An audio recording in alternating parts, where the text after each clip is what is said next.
Por naturaleza nacemos malos. ¿Me están escuchando? Sí, sí, amén, amén. Por naturaleza nacemos malos. Ahora digan, un fruto malo, ¿cómo va a dar?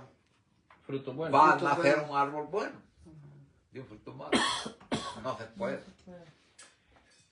Por eso es que uno, para poder ser salvo, lo primero que tiene que entender es que no puede ser salvo por lo que uno hace, sino que la única manera de ser salvo es por la fe, por creer en el Evangelio de nuestro Señor Jesucristo, en un acto de fe. Amén. Amén. Por eso la Biblia dice que sin fe es imposible agradar a Dios. Dice, la justicia en Cristo reemplaza a la justicia que fue abandonada cuando nacimos de Nuevo. nuevo. Luego dice, el adversario ataca la rama para evitar que éstas produzcan el fruto de justicia. Veamos ese texto que dice Santiago 3:18. Perdón, pastor, que lo interrumpa. ¿Tiene extra hojas? Dos, una para Oscar y otra para ellas dos. Sí tiene.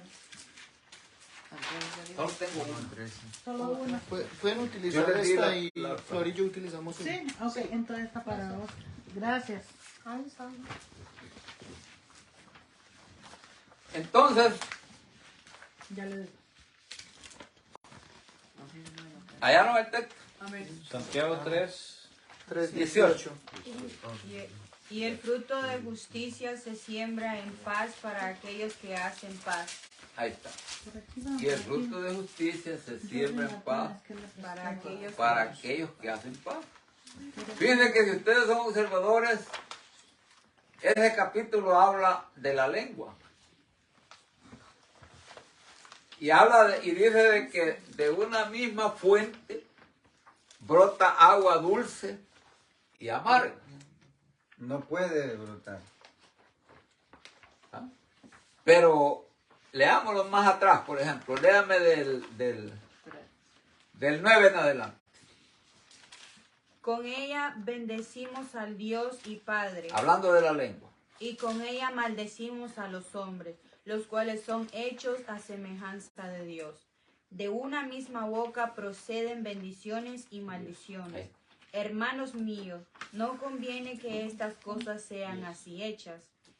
Hechas alguna fuente por Echa alguna fuente. Echa alguna fuente por una misma abertura agua dulce y amarga.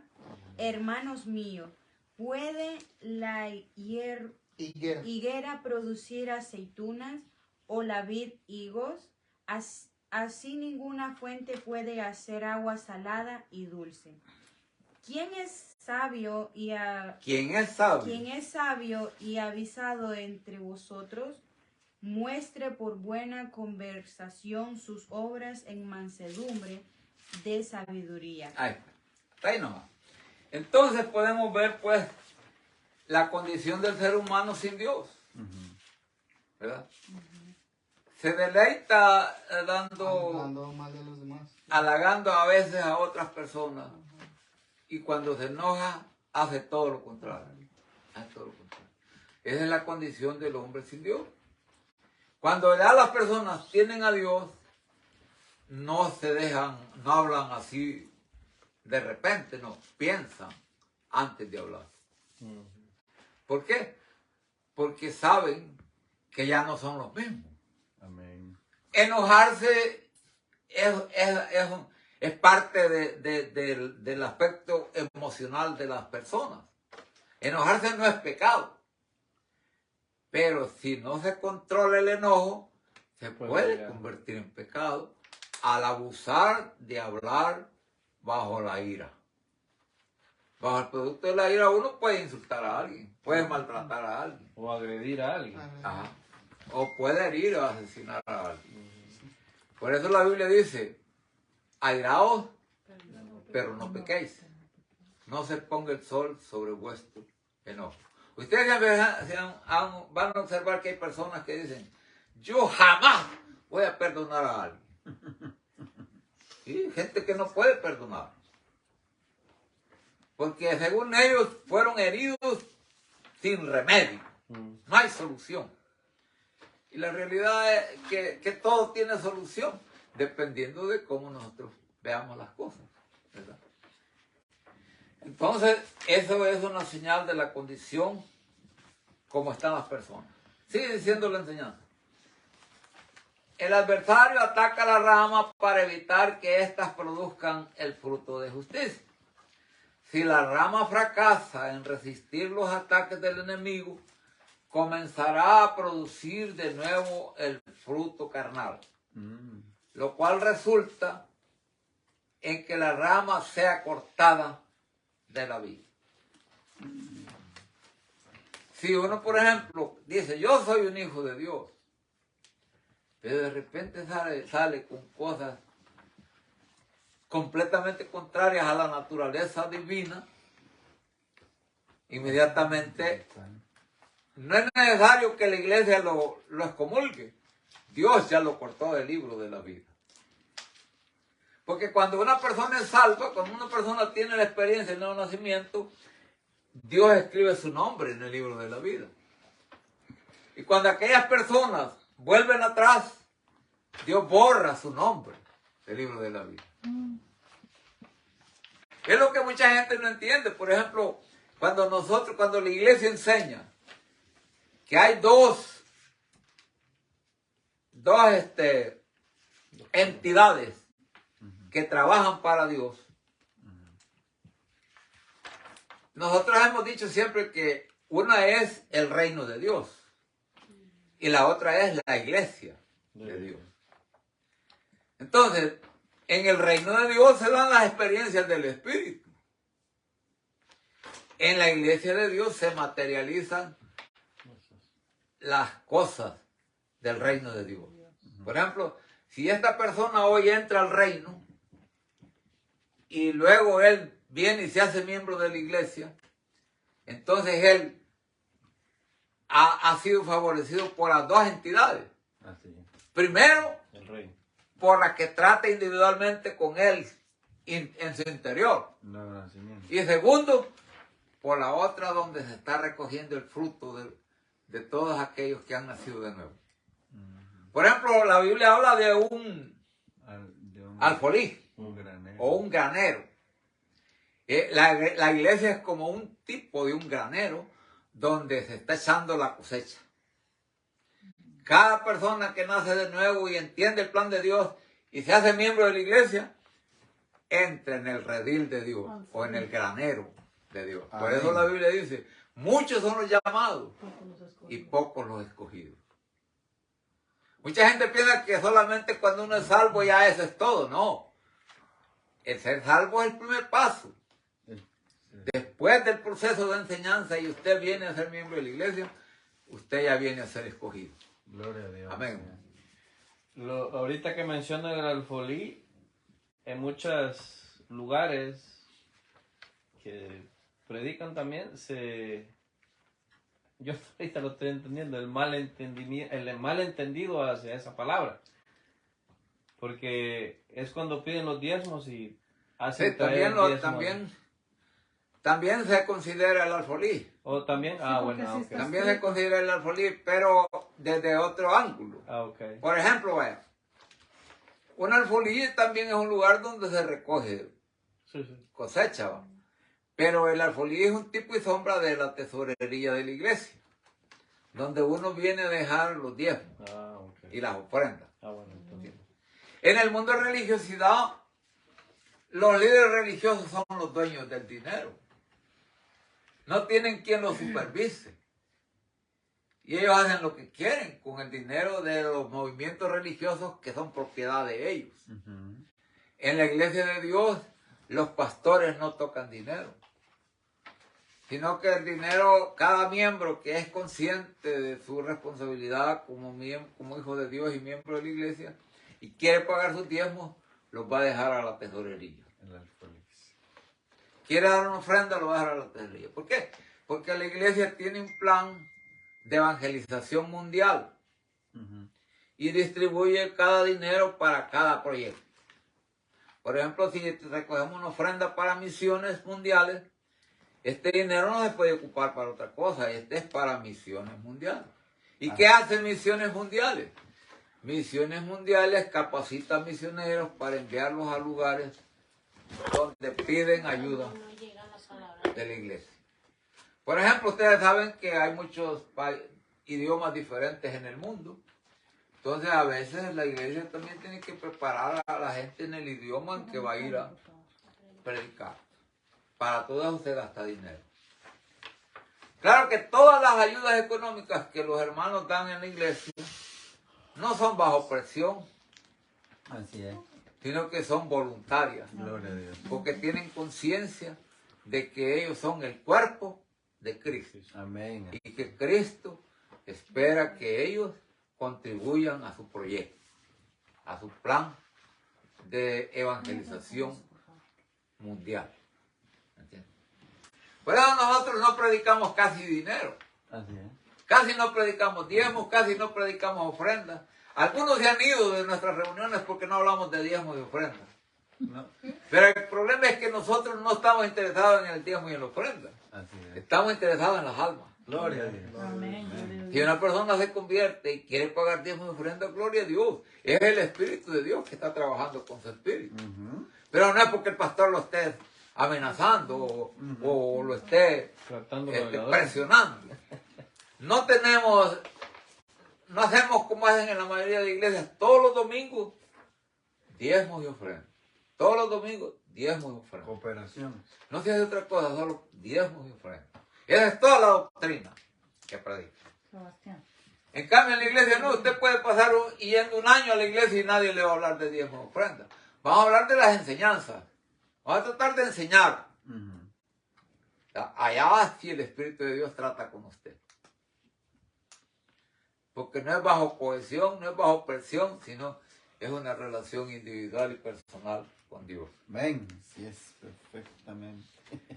Entonces, continuando, el último verso que está ahí en ese párrafo dice, y si alguno no tiene el Espíritu de Cristo, Ujú.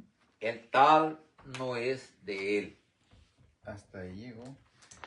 Nosotros no nos vamos a agradar de pedirle el dinero a la gente, aunque la gente no sea de Cristo. ¿Ves? Lo que más nos preocupa es que sea de Cristo. Amén. ¿Me entiendes? Porque puede dar todo el dinero del mundo Pero siempre se va a ir al... y se va a perder siempre. A nosotros no nos interesa que dé dinero, nos interesa es que sea de Cristo. Gloria a Dios. Porque en ese caso sí puede dar todo lo que quiera dar que le beneficia. Si no es de Cristo, aunque de su mismo cuerpo, dice la Biblia, para ser quemado, de nada le sirve. Mucha gente piensa que por obras va a ir al cielo. Nadie va a ir al cielo por obras. Porque no es... El que no tenga una experiencia personal con Cristo, aunque done todo lo que done, se va a perder. Le di a quien le dé. Puedo leer todo el 9 porque solamente lo han derivado aquí un poquito, solamente la última frase y dice diferente. Sí, es que solo ponen la porción que está relacionada con el tema. ok. Léalo todo si quiere. Dice, mas vosotros no estáis en la carne, sino en el Espíritu, si es que el Espíritu de Dios mora en vosotros. Y si alguno no tiene el Espíritu de Cristo, el tal No es de él. él. Ujú. Cuando tenemos el Espíritu de Cristo, tenemos unidad. Ujú. No solamente unidad en la doctrina, Ujú. sino unidad en la operación de los dones. Ujú. Cuando somos todos de Cristo, todos queremos el bien de la obra de Dios. Amén. ¿Entiendes? Todos buscamos, como quien dice, todos jalamos agua para el molino de Cristo. No jalamos agua para el molino de nosotros. Ujú.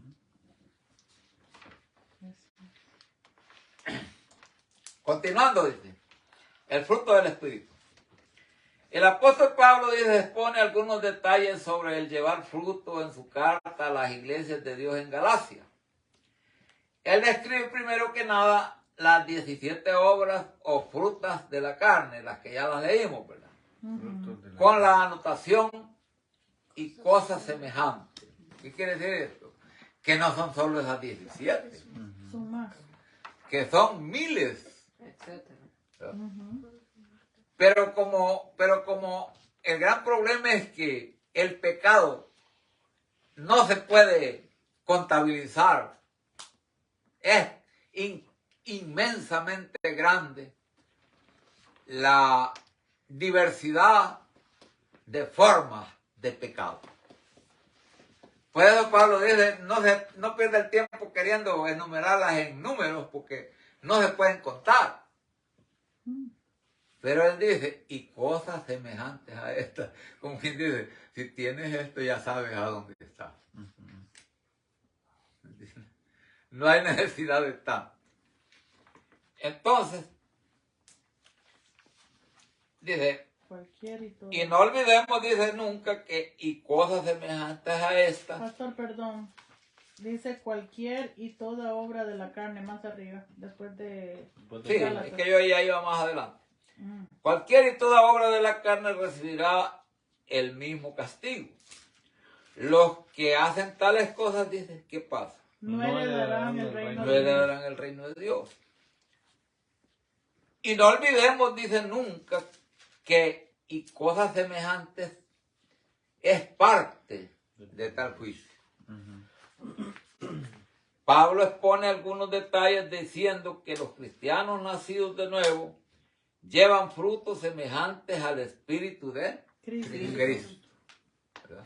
O sea, tienen el amor de Cristo, tienen la naturaleza de Cristo, pueden obrar lo que Cristo obra, pueden estar gozosos de sufrir para la honra y la gloria de Dios, Pueden estar en tolerancia. pueden tolerar el sufrimiento, como dice la Biblia. Hay un texto que dice la Biblia, dice,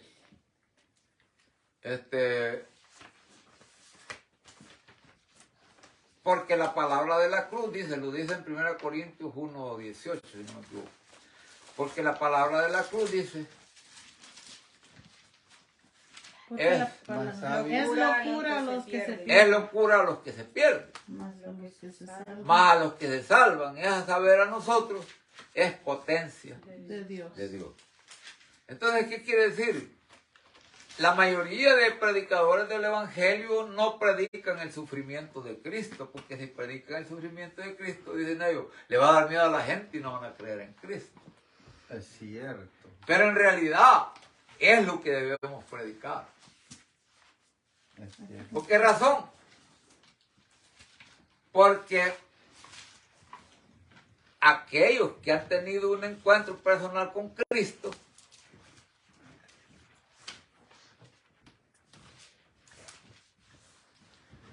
los que han tenido un encuentro personal con Cristo, entienden que Cristo sufrió mucho.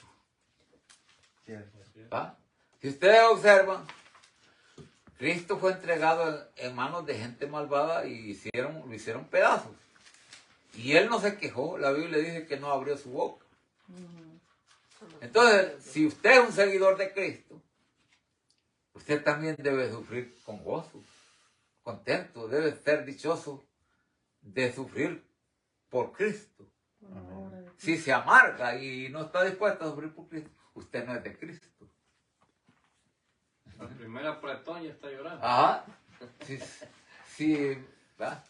Pero cuando usted se deleita en el sufrimiento, entonces es que usted está en el espíritu correcto de Cristo. Pablo, por ejemplo, aguantó palizas, innumerables palizas. Él dice, de los judíos dice, 5 veces he recibido 39 azotes menos uno. Quiere decir que, haga cuenta, 5 veces 39 latigazos. ¿Cuántos azotes le habían dado? Casi 200. Casi 200. Ajá. Casi 200 azotes. Ajá. Y eso, él dice, hemos venido a ser como ovejas de matadero. 190 azotes. Bueno, Entonces, los seguidores de Cristo no son los que no pasan por ningún peligro, no son los que todo les sale bien. No, son los que sufren. No son los de la Si no sufren, no llevan las señales de Cristo. Si no están dispuestos a sufrir, no han conocido a Cristo. Esa es la cruda, ¿verdad? Ese es el verdadero evangelio. Claro, el mundo de religiosidad no está interesado en que la gente sea salva. El mundo de religiosidad está interesado en recoger dinero. Y para recoger dinero hay que ignorar el verdadero evangelio. Es cierto. Mientras más Porque gente la se raíz de ríe, todo lo Hay que darle a malo, creer a la gente que entre más dinero da, más cerca está de Dios. Ujú.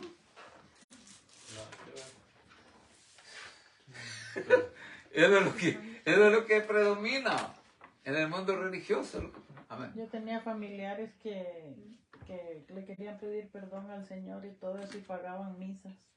¿Sí? Y todo eso Por para ejemplo, sentirse más. una de las cosas que enojó a Martín Lutero y por lo que Martín Lutero se puso fuerte para tratar de traer la reforma protestante fue que la Iglesia Católica acordó lo que se llamó las indulgencias. Ujú.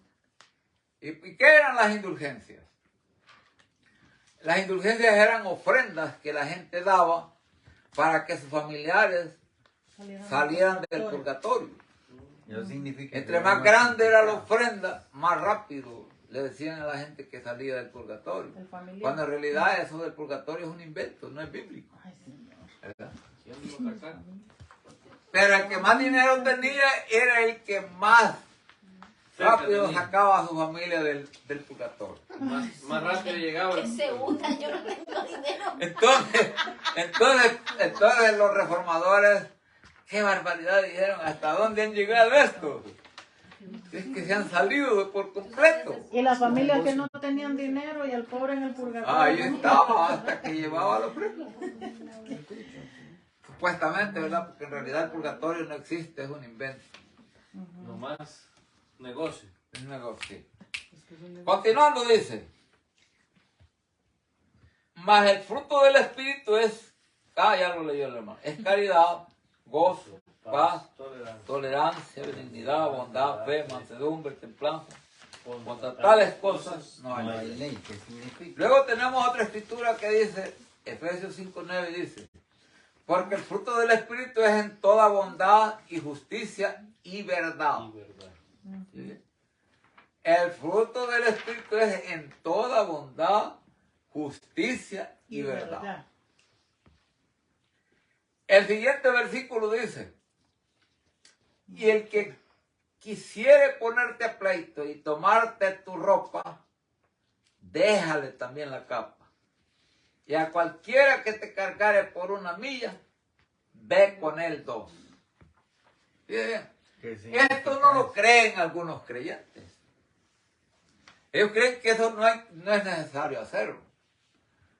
Pero, dígame usted, si usted es un hijo de Dios y usted tiene todos los beneficios, porque todo lo que es de Cristo es de los hijos de Dios. Amén.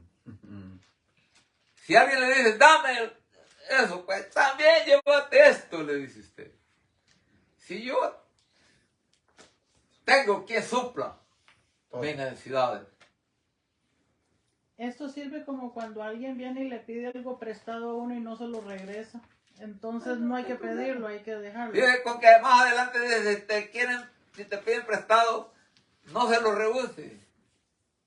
A que te pidiere, dale. ¿Por qué creen que Cristo dice eso? ¿Por qué? Porque los hijos de Dios viven por fe. ¿Entiendes? Y usted no va a vivir por fe si no cree. Usted tiene que creer que Cristo va a velar por usted. Si usted da lo que usted tiene, Cristo le va a proveer más Él siempre supo. para usted.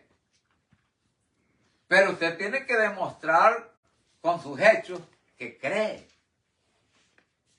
Porque la Biblia dice que demos medida abundante, dice, remecida. ¿Qué quiere decir eso? Que los hijos de Dios son abundantes, no son miserables. no dependen de lo que tienen, sino que son libres para dar lo que tienen, porque cuando ellos dan, Él les devuelve lo que dan. Nunca damos lo que nos sobra. Ajá. Exacto. Corazón. Entonces, por eso es incorrecto cuando nosotros hacemos cosas para Dios con un poco de desdén. Eso no se hace. Pero- Eso es peligroso. Pastor, y el que lo hace esperando recibir a cambio, Ahí está mal. En realidad, Dios no se queda con nada. Siempre nos da algo a cambio. Pero o bendición o castigo. pero lo que verdaderamente vale la pena no es las cosas que recibamos ahora, No, aquí. sí, claro. sino No, yo que digo- lo que vale la pena es lo que van a recibir en la otra vida. Porque hay mucha gente que se exaltan diciendo, oh, yo di tanto, yo di esto, yo di aquello, yo di de todo he dado. Sí, pero no está, digamos, acuérdese que Dios sabe quién tiene más posibilidades y quién no. Claro. Acuérdese del ejemplo que puso de aquella viuda que solo tenía 2 blancas. Ujú. Cristo les dijo a los otros, Era lo único que tenía. ustedes dieron de lo que les sobra, pero esta mujer dio todo Lo que tenía. lo que tenía. Entonces mucha gente se jacta porque tiene para dar bastante, pero ese no es el punto. El punto es dar Siempre lo que único lávase que la tenemos. cara, por favor. ¿Me entiendes? Ujú. El punto es dar lo único que tenemos. Si usted dice, ay, que yo, ¿cómo deseo sacarme la lotería? Porque cuando yo me saque la lotería voy a ayudar a la obra de Dios. Mentira, no va a ayudar a la obra de Dios. Nunca se va a llenar. Nunca va a estar satisfecho. De lo que tiene ahora. Y allí va a comprobar que usted es un hombre de fe. Venda lo que tiene y délo. Sí. Ujú. De lo que tiene. Porque Dios quiere que usted se desprenda del amor a las cosas y dependa de él. Aleluya. Usted va a ver movimientos religiosos que andan pidiendo comida en otras instituciones comerciales, empresas grandes, para dar comida en las iglesias. Dan lo de otro. Y mientras hay comida están los montones de gente. Cuando se termina la comida ya no llega gente. No damos lo de nosotros. Claro, pues sí. Le digo, pero es fácil regalar lo de los demás. Lo de los demás, esto nos cuesta a nosotros. Pero Dios, pero dígame, si usted siempre da lo que otros le dan, ¿cuánto vale su fe? ¿Y cuál es el sacrificio que él hace? ¿Cuánto vale su fe? sacrificio? No vale nada porque usted nunca da nada, siempre da lo que otros dan. Claro, lo que le dan de otro lado. ¿Entiendes? Ese es el Evangelio. Sigue diciendo la palabra de Dios. Más. Mas yo digo, amad a vuestros enemigos, bendecid a los que os maldicen, haced bien a los que os aborrecen, y orad por los que os ultrajan y os persiguen. Está bien para algunos orar por sus familiares, orar por las personas que ellos quieren, pero orar por alguien que aborrecen, orar por alguien que lo está persiguiendo. Como cuando. Sí, para que no me persiga. ¿Ah? Para que no me persiga más. No, pues aunque lo persiga más, pero entre más lo persigue, más Tiene que orar. lo ama a usted. Por eso es que la Biblia dice que debemos vencer el mal con el bien. Gloria a Dios. No podemos vencer el mal con el mal, tenemos que vencer el bien, el mal con el bien. Claro. Todo lo contrario. Por eso dice, y orad por los que os ultrajan y os persiguen. El siguiente texto dice, no juzguéis para que no seáis juzgados. Porque con el juicio. Eso es algo que quizás nadie se ha escapado de hacer eso. Quizás nadie. Siempre tenemos la tendencia Márquele.